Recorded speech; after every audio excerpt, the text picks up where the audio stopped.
Hello, everybody. Hope everybody had a great weekend, and we are back at it again.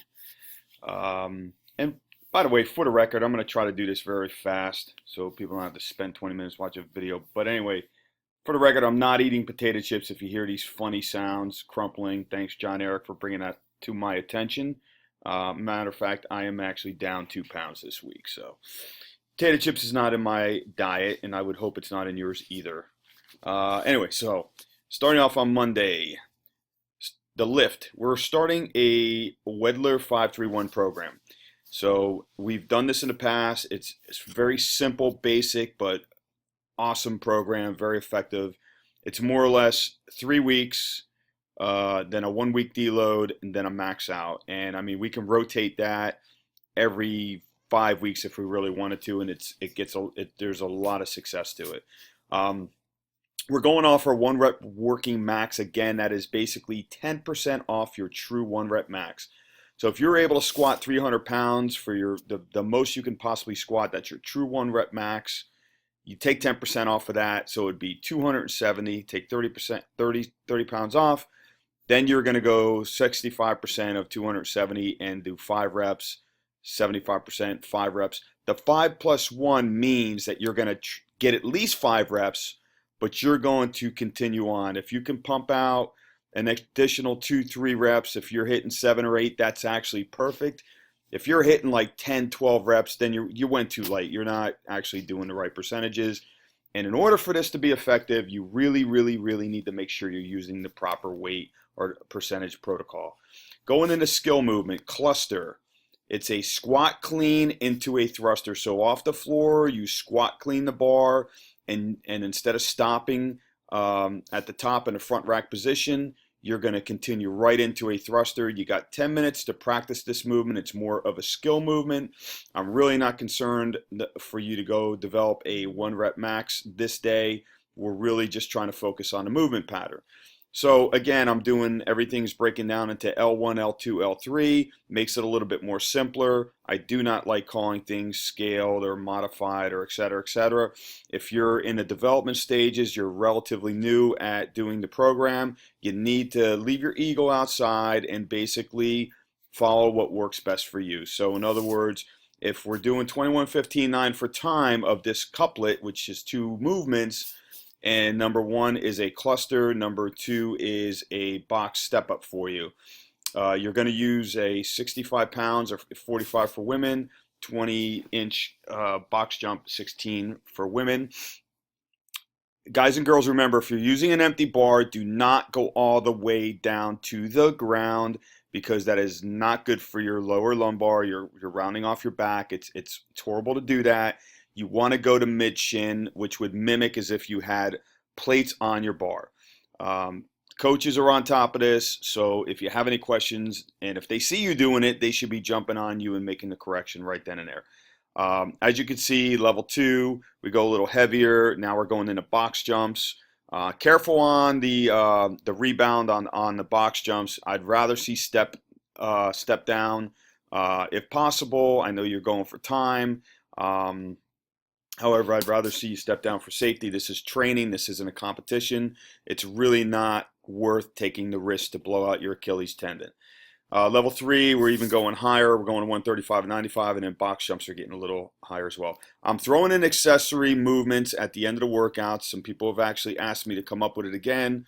I'm actually pretty decent at coming up with these little accessory movements that will actually help you develop the little accessory muscles that are going to help you with your lifts, et cetera, et cetera.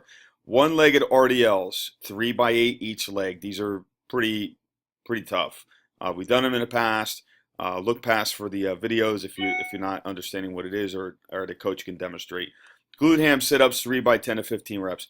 Be very careful on these if you're relatively new to them, because they will really, really make you sore, and we don't want anybody to get super sore. They're not going to be able to get into the next day for training, or 2 days later. Tuesday, we're going to do some skill work from rope climbs, getting a lot of people that enjoy the rope climbs, learning the technique, learning how to use your feet to bite the rope, et cetera, et cetera. If you're a little bit more advanced, you want to try to do some legless rope climbs, awesome. Be careful. So everybody's aware we're going to do rope climbs. You need to wear long socks. Make sure that you're not going to tear your shins up. Going into the workout it's going to be 2 workouts in one. So clock starts. You got a 12-minute cap to pump out 50 wall balls, 50 Russian kettlebell swings, 40 wall balls, 40 swings, 30 wall balls, 30 swings. Doesn't matter if you don't get done in a 12-minute cap, you're supposed to stop. If you get done early, that's fine. You get additional rest because once the clock hits the 17-minute mark, we're starting the next workout. And the next workout is going to be 4 times, 21, 15, 9, depending on what level you're on, hanging power snatch or jumping pull-ups. And as you can see, level 2 is a little bit more advanced, more weight. And then you're doing regular power snatch from the floor and then regular pull-ups. And then level 3, you're going to do in WOD 2, you're going to do heavier power snatch. And then you're going to do a rope climb. You're going to do at 21 power snatch, at 95, 1 rope climb, 15 power snatch, 3 rope climbs, 9 power snatch, 5 rope climbs. And then the accessory work is Russian twist with a kettlebell. Accumulate 100 reps if you can, but listen, this is not easy. If you're doing them right, swinging the kettlebell side to side, touching the floor, you don't have to go super light. There's a little video. You can click on that link. And then back extensions, 3 by 12 to 15. Wednesday, we actually did this workout back in March. It's a really good one. It's a 40-minute session. So you start off when the time is, clock starts. You do a 100-meter sandbag run. Pick your weight, either 45 or 25 or advance at 65 or 35. You're going to get back. You're going to do max calorie on the assault bike. And then every 10 minutes, the coach is going to call it out, and you're going to have the sandbag next to your bike, and you're going to pick it up, and you're going to run 100 meters, and you're going to come back, and you're not going to drop the bag because there's water in those sandbags. We don't want the bags to explode. So you're going to continue on for 40 minutes doing this. Every 10 minutes, you drop it, you get off the bike, and you do the sandbag run. Once the 40 minutes is up, you do not have to do the last sandbag run. It's basically time the workout's over. Thursday, this is kind of cool. We did this in the past. It's called a pinch test. We're going to take 2 cones. We're going to put them about 40 feet apart. You're going to grab 2 45 or 35-pound plates, and you're going to pinch them, and you're going to carry it like a farmer's carry, and you're going to try to walk the furthest backing around those cones. We've had some people that actually got an incredible grip strength that it's amazing. I have a huge issue with my left hand. For some reason, I can't grip that 45-pound plate that well. Right side, I'm fine, but this is a great way to develop grip strength. The lift of the day is bench press or shoulder press. And again, I really would want you to stick to the same movement throughout the next 5 weeks. So if you want to bench, that's fine. I'd rather see most of you do a strict shoulder press. Unless for some reason you want to try to develop your bench press strength. Just that's more overall as a power athlete more than somebody that's trying to get better at all the CrossFit type movements, including, believe it or not, like the Olympic lifts. You need some pressing power, even though a lot of times we're telling you to push yourself under the bar.